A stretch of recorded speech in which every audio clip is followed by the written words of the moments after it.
When I first learned about ChatGPT and started playing around with it, it just blew my mind. I was like, oh my goodness, the way we teach classes, the way students engage with classes, the way we assess students, all of that is now completely going to transform as a result of this technology.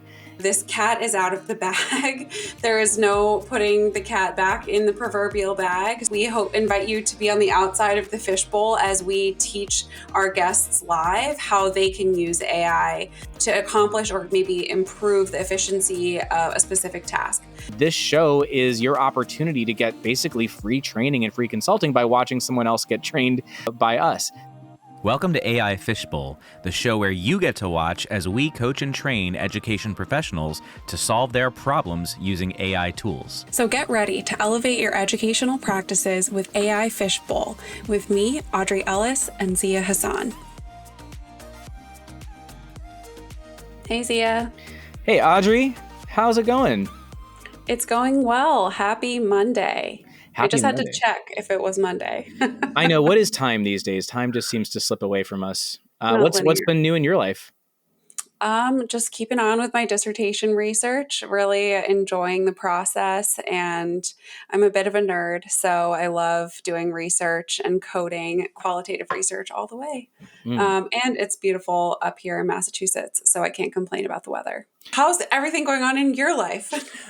Things are going great here in Maryland, Silver Spring, Maryland. It is just starting to get super warm outside, and it is porch weather. I have a screened-in porch, and my kids and my wife and I live on that screened-in porch, like when it's warm, up until the very last minute. We eat out there, we work out there. Like it is like our living space. So we probably annoy all of our neighbors, but it is porch season.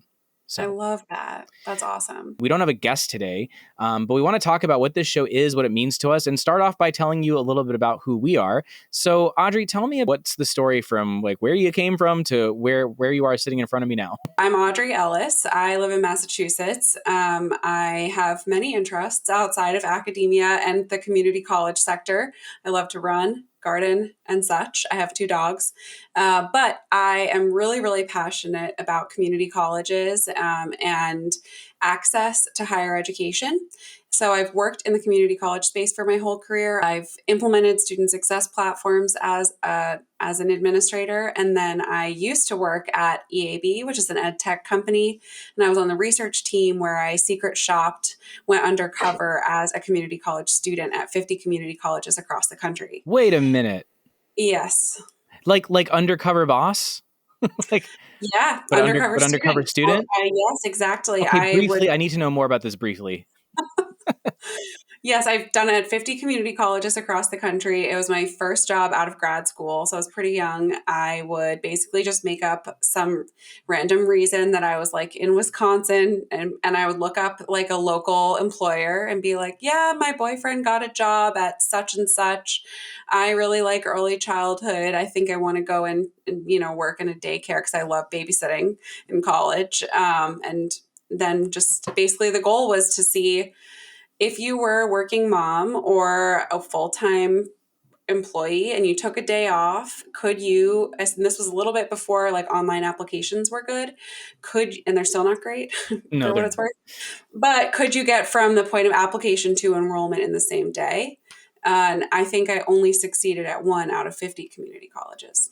The question is, will you make it through the millions of hoops you have to jump through to actually register and show up on day 1?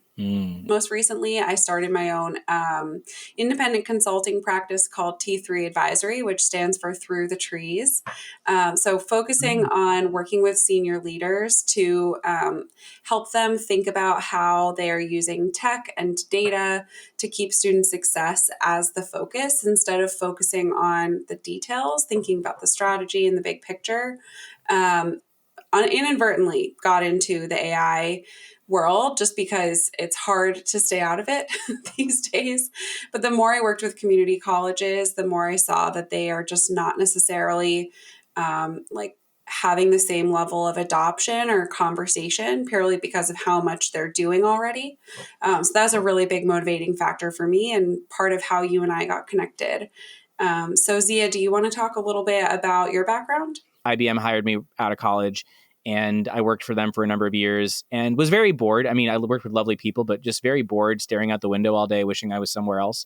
But my favorite thing to do is pick up the phone and answer people's questions and like teach them things. I was like, maybe I should do something related to teaching. And I got trained as a teacher and I taught in the District of Columbia. When I had my own kids, I was kind of like, I think I just need to worry about like my own kids and not everyone else's kids. But I wanted to continue working in education. I wasn't quite sure what to do. And then I got a job being a consultant for Microsoft. And I got to go around to all the community colleges in this area and other institutions, all the major universities, districts, colleges in this area.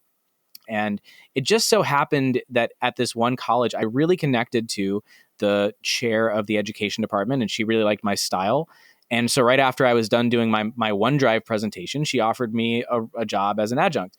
And since then, I've expanded that to 3 different colleges. And at some point, Microsoft laid off me and my entire team. And I went on my own and I started one company or brand, I suppose, called Pivot Pilots, which is a career changer coaching company. I got trained as a ICF certified coach. My company EdTech BFF, which does a bunch of different types of training, but lately it's been a lot of keynoting and a lot of workshops around AI. Should we talk about how we met? Our friend Eric from Achieving the Dream connected me to you because you were doing a roundtable with Department of Education. So I am a co-chair of Complete College America's Council on Equitable AI.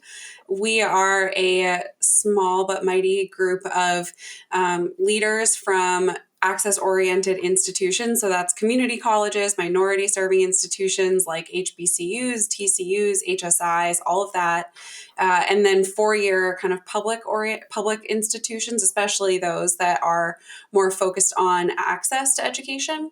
And so we worked with the Department of Ed, the Federal Department of Ed, to convene a listening session for their Department of this is the Department of Ed's Office of Education and Technology with faculty from community colleges, because we really wanted to make sure that their voice is being heard as the Department of Ed is putting together its upcoming brief or report. They put out one last year and it really didn't talk about higher ed a lot. So our council is really focused on making sure that the voices of the institutions that we work with are being heard as these decisions are being made. So that's why we were like, we need to make sure that community college faculty are part of this. They're very receptive, and Zia was an amazing participant. And I was like, I need to spend more time with this guy. And here we are. Yeah, the story that I had told when we were together on that roundtable was just that my experience with my community college students, when I first learned about ChatGPT and started playing around with it back in January of 2023, and I realized that all the assignments I was giving in my 100 level class could be written by AI. It just blew my mind. I was like, wow, everything's about to change. Immediately, I was like, everything's about to change. And nobody knew it at the time. It was it was sort of a thing people were kind of talking about, but it hadn't quite taken off yet. And I remember telling my students, who I assumed as, Gen Zers would know how to use ChatGPT and would probably be more advanced than I was, but they had no idea what it was. They asked me what it was. I told them, you can't use it. They were like, well, what's ChatGPT? And then I was like, oh my goodness, they don't even know how to use it. And as I started using it to plan my lessons and do all these things, it suddenly occurred to me that they have the biggest cheat code of all time in the current landscape of how education runs. The way we teach classes, the way students engage with classes, the way we assess students, all of that is now completely going to transform as a result of this technology. And so it really opened my eyes, and I started doing a lot of talks and presenting. That roundtable is one, but I've done keynotes, I've done workshops, I've done talks to various departments. And my main message is that we really need to stay as human as we possibly can in this age of generative AI. And that includes skills like coaching, collaboration, the things that make us human, the things that computers can't do, creativity, having core values, etc. This cat is out of the bag. There is no putting the cat back in the proverbial bag. We really want to provide a resource for folks who are maybe not seeing what AI means for them in their role. I've noticed when I've spoken to these groups of people, especially community colleges, that people will kind of nod their heads when you say generative AI and large language model and AI and all of this. but it's sometimes they nod their head and they don't really know what it all means. They're pretending to because everyone else seems to know what it is. But I actually think a lot of people in the room don't know what it is. So it might make sense to explain it. And one thing for people to be aware of is you and I and the world and our parents and everybody have been using AI for a very long time. Like we don't call our Maps app a predictive AI tool. Like I'm coming over to your house and I'm going to use my predictive AI to get there.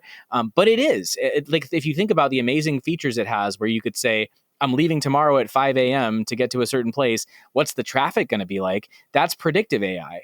And so what's changed in the last year is that there is something known as generative AI. And that's not a new thing. It's just become accessible and perhaps slightly more advanced as computers get faster for everyone to be able to use it. Yeah, and so the idea with generative AI compared to more like traditional AI is you're working with a pretty blank slate. So with traditional AI, like the map tool, Google Maps or Apple Maps, whatever, its entire purpose was to predict your next steps to get to a destination. And that is the constraint that it's working in. But when we're thinking about generative AI, it can create. So we can really work with it, collaborate with it to get it to generate anything. And when we think about some of the popular terms you might hear in generative AI, which by the way is ChatGPT is a form of generative AI. You might hear the terms prompt generation or input and output. The idea is we are prompting it or telling it to give us something that it generates. And so that's really what separates it. And you may think of old chatbots of the past and, oh, that customer service chatbot was terrible. Like, I know what generative AI is, but I would encourage you to try it again if you are kind of dismissing it, because it is very, very different than it was even a year and a half ago. Yeah, and it can do things like generate text, but it can also generate like video and music. Yeah. When we talk about the text ones, that's known as a large language model. And the way to think about how something like ChatGPT works is imagine that you go to a library and read every cookbook in the stack and you memorize every recipe. And you can cook a billion recipes now by heart and you know all of them. And now you come to my house and my child says, I'd like French toast turtle soup. And you're like, French toast turtle soup? That wasn't in any of these billion recipes. But I bet you could make it with all of the knowledge you have and all these cookbooks you've read. You could synthesize and weave together things to make French toast turtle soup. And maybe you make it differently on the next day. And that's kind of how an LLM generates its output. Another way to think about it is my toddler walks into a room, and my toddler's 2. He walks into a room and he points to a cup and he says, cup. He points to a ball and he says ball. He points to a door and he says buy. Now, why does he say buy? Because he's making a recognition of a pattern. And that's a very simple error for a toddler to make. And actually, I've been telling this story for a year. He's already grown out of it. But ChatGPT, that's still how it thinks. It's much more sophisticated. It has a larger vocabulary. But at the end of the day, it's making predictions about the next word in the sentence, just the way your phone makes predictions about what you're going to say, except it's much more sophisticated. It has a lot more context. Zia and I both enjoy reading. Ethan Malik, in his recent book, describes it as also a general purpose tool, which is such a good way to think about it, because we can really leverage this technology in so many different facets of our jobs and in our personal lives. Like, random fact, I ran the Boston Marathon last year and I used ChatGPT and posted about it on TikTok once. And the Boston Globe interviewed me about how I used ChatGPT to come up with a training plan. Wow. So if you want to think about like ways that you can use this tool, you could be making French toast turtle soup or a marathon training plan, or you could be using it to draft a proposal. The opportunities are pretty limitless. Yeah, what are some things? I'm thinking of some things that I've made with it. Lesson plans are a huge one. I remember going home and telling my students, you can't write an essay with GPT. But then I went home and I was like, I have very little time to write this lesson plan. I gave it the parameters. I said, make it engaging. And it came up with a really cool lesson plan that I edited to kind of make it a little nicer. But it was really mind blowing that something that would have taken me an hour to an hour and a half was whittled down to like 10 or 15 minutes. Totally. I've used it a lot for a lot of the administrative drudgery. So like drafting state scopes of work, drafting, like agendas for meetings, brainstorming how to be how to come up. It's same thing, right? I'm not teaching a group of students, but if I'm trying to get a group to achieve a destination in a meeting, I want to have an engaging agenda, and think about different ways that I could engage the audience. So there's just really so many ways. And plus our image is AI generated, thanks to Zia for That's our right. That fishbowl it took a few tries, but it kept wanting to put AI fishbowl in the as words, and when you Oh, do that for whatever with DALL-E, which is the image that's generator not for normal. ChatGPT, it Yes. never really works out nicely. So No. I was like, please no text, and it kept giving me Yeah. text. You'll Oh, see a lot of more examples. These are just a few that we've used. One I like to tell really quickly, just to get because this is a good intro one, is on Mother's Day last year, I wanted to give my wife a really good Mother's Day gift. And I put in my kids' ages and all the things that she likes. And it came back with 5 ideas. And I liked 2 of them. One was a memory jar where you put memories in, um, and mm, she can pick one out and see it like every day and be like, oh, nice little memory. And then the other one was a chocolate tasting in bed. So you bring like a box of chocolates and, nice. whatever. And so I told ChatGPT, I like those 2 ideas. And it said, why not do both? And so we ended up giving her a box of chocolates, and underneath each chocolate was a memory. Adorable. And I didn't tell her at first that it was ChatGPT who helped me with this. She was like, "This is the most creative, most interesting gift you've ever given me." And I was just like, thanks. And I had to, of course, admit that my intern, George Patrick Thomas IV, helped me with this, or Georgina. It has no gender.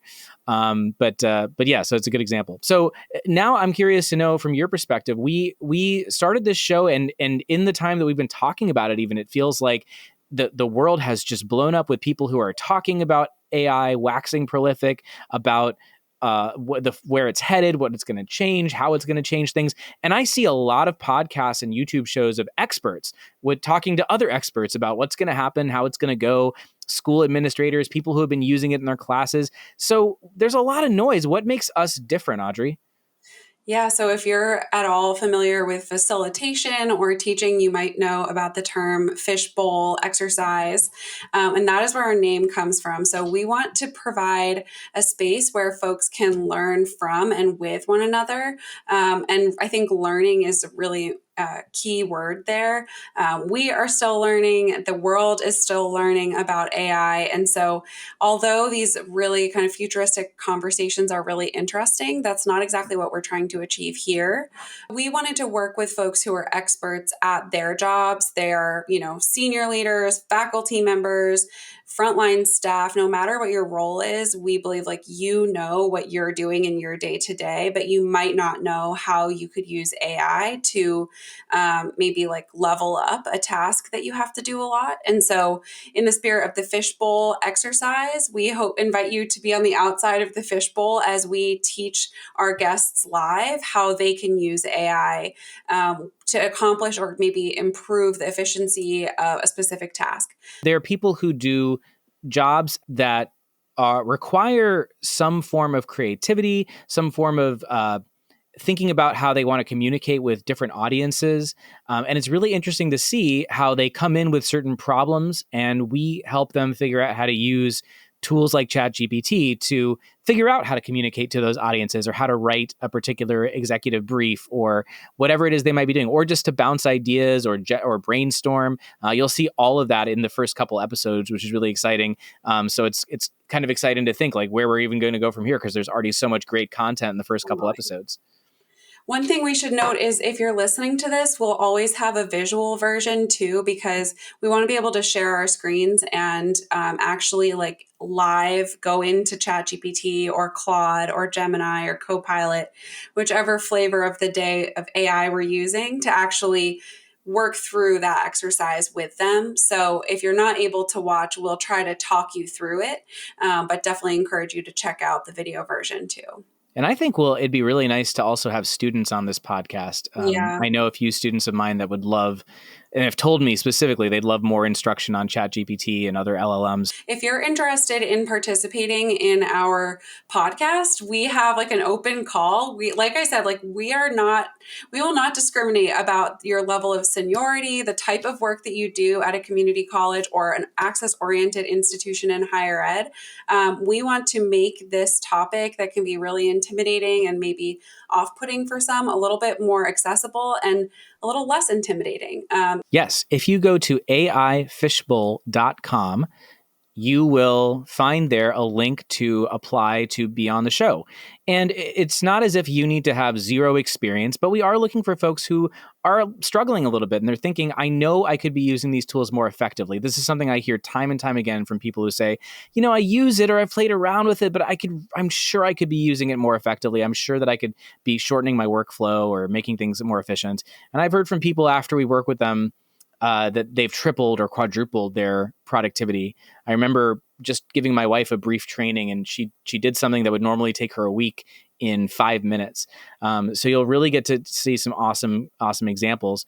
And if you're on our show, we'd also want to follow up with you and hear how these strategies are working for you. Audrey and I are both consultants, and we help clients with these exact issues. And this show is your opportunity to get basically free training and free consulting by watching someone else get trained by us. If you're listening to this in chronological order, good for you. I hope that you enjoy our upcoming episodes with all of our amazing guests, and maybe we'll have a chance to talk to you sometime. Yeah. And if you want more information or want to backtrack through, add us on your favorite podcast app, whether that's Apple Podcasts or Pocket Casts or Cloudcast or whatever it is you're using to listen to podcasts. You can find us there, or go to AI Fishbowl. All the episodes will be linked there as well, along with any other goodies that we have for you. I don't know. The website is still young, so there might be more by the time you hear this. Thanks, Audrey. I'll see you soon. Thanks, Dia. Very soon. Have a good afternoon. Bye.